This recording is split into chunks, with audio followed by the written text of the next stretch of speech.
ప్రభువునందు నాకు అత్యంత ప్రియులైనటువంటి వారులారా, మన ప్రభువును రక్షకుడునైనటువంటి యేసుక్రీస్తు వారి యొక్క ప్రశస్త నామములో మీ అందరికీ నా హృదయపూర్వకమైనటువంటి శుభములు వందనములు తెలియజేస్తున్నాను. ఉదయకాల సమయంలో దేవుని వాక్యాన్ని ధ్యానం చేసుకుందాము. ఈరోజు వాక్య ధ్యానము కొరకు మనం తీసుకున్నటువంటి లేఖన భాగము కీర్తనల గ్రంథము 30వ కీర్తన 11వ వచనం చదువుకుందాం. నా ప్రాణము మౌనముగా నుండక నిన్ను కీర్తించినట్లు నా అంగలార్పును నీవు నాట్యముగా మార్చి ఉన్నావు. ఆమెన్. దేవుని నామమునకు మహిమ కలుగును గాక. ఈ వాక్య భాగాన్ని మనం గమనించినట్లయితే ఇవి భక్తుడైనటువంటి దావీదు దేవుని సన్నిధిలో పలుకుతున్నటువంటి మాటలు.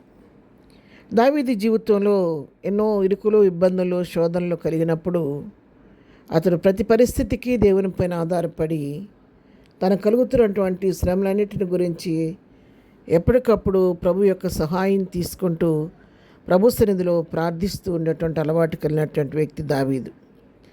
దావీదుకి ఎదురైనటువంటి ఎన్నో శ్రమలు అన్నిటికంటే ముఖ్యంగా ఎన్నోసార్లు మరణాపాయ పరిస్థితులు కలిగింది.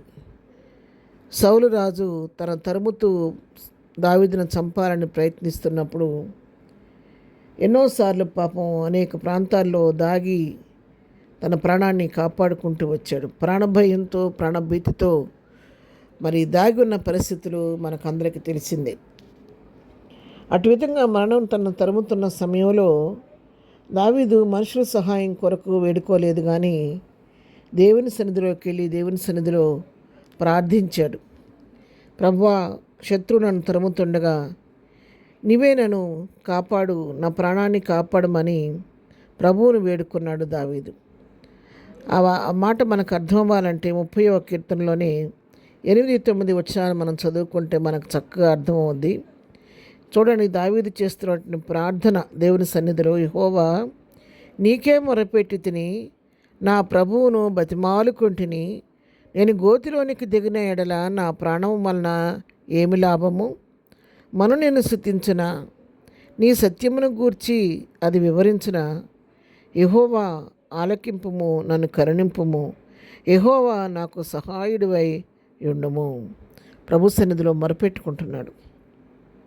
దేవా, ఒక్కసారి నా మొర ఆలకించయ్యా అని బ్రతిమాలుకుంటున్నాడు. నేను ఒకవేళ ఈ విధంగా శత్రువు చేతిలో హతమైపోయి గోతిలోనికి నా ప్రాణం దిగిపోతే దానివల్ల నీకేమి లాభం కలుగుద్దయ్యా? మనం నిన్ను స్తుతిస్తుందా? సత్యమును గురించి మనం నిన్ను వివరిస్తుందా? నీ సత్యాన్ని గురించి నేను బ్రతికుంటే నీ నామాన్ని కీర్తిస్తూ ఉంటాను, నా ప్రాణం నాలో నిలిచి ఉంటే నేను మహింపరుస్తూ ఉంటాను ప్రభువా అని ప్రభువుని బ్రతిమాలుకున్నటువంటి పరిస్థితి.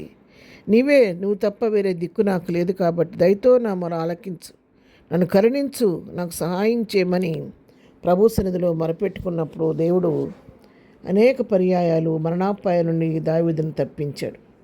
ఆ విధంగా తప్పించిన తర్వాత కృతజ్ఞతాపూర్వకంగా ప్రభువును స్తుతిస్తున్నాడు. ఇక్కడ 11వ వచనంలో, నా ప్రాణము మౌనంగా నుండక నిన్ను కీర్తించినట్లు నా అంగలార్పు నీవు నాట్యంగా మార్చి ఉన్నావు. ప్రభువా, నా కలిగిన శోధనలో నీ సన్నిధిలో అంగలార్చాను నేను, కానీ ఈరోజు నా అంగలార్పును నాట్యంగా మార్చావు, కాబట్టి నా ప్రాణం ఎంతమాత్రం మౌనం ఉండకుండా నిన్ను కీర్తిస్తుంది ప్రభువా అని ప్రభువును మహింపరుస్తున్నాడు. అంతేకాదు, నువ్వు నా గోనె పట్టు విడిపించావు, సంతోష వస్త్రం నాకు ధరింపజేసి ఉన్నావు దేవా అని ప్రభువుని స్తుతిస్తున్నట్టుగా మనం చూస్తున్నాం. దావీదుకున్నటువంటి మంచి లక్షణం ఏంటంటే, ఆపద వచ్చినప్పుడు ప్రభు సన్నిధిలో ప్రార్థన చేసేవాడు.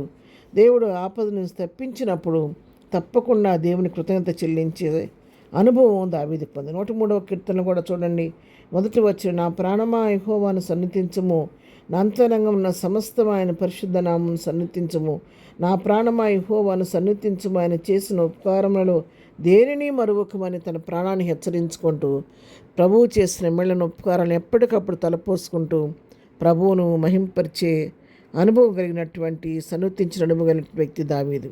ఉదయకాలం దేవుని వాక్యం మీతో నాతో కూడా మాట్లాడుతుండగా మనము కూడా మన ఆపద సమయంలో మనుషుల వద్దకు వెళ్ళటం కాదు, కానీ ప్రభు దగ్గరికి వెళ్ళి బ్రతిమాలుకుంటే దావీదుకు సహాయం చేసింది దేవుడు నీకు నాకు సహాయం చేస్తాడు. మనం కూడా దావీదు వలె చేసిన మేడను తలపోసుకుంటూ ప్రభును స్తుతిస్తూ మహింపరిచేవారిగా ఉందాము. ప్రార్థన.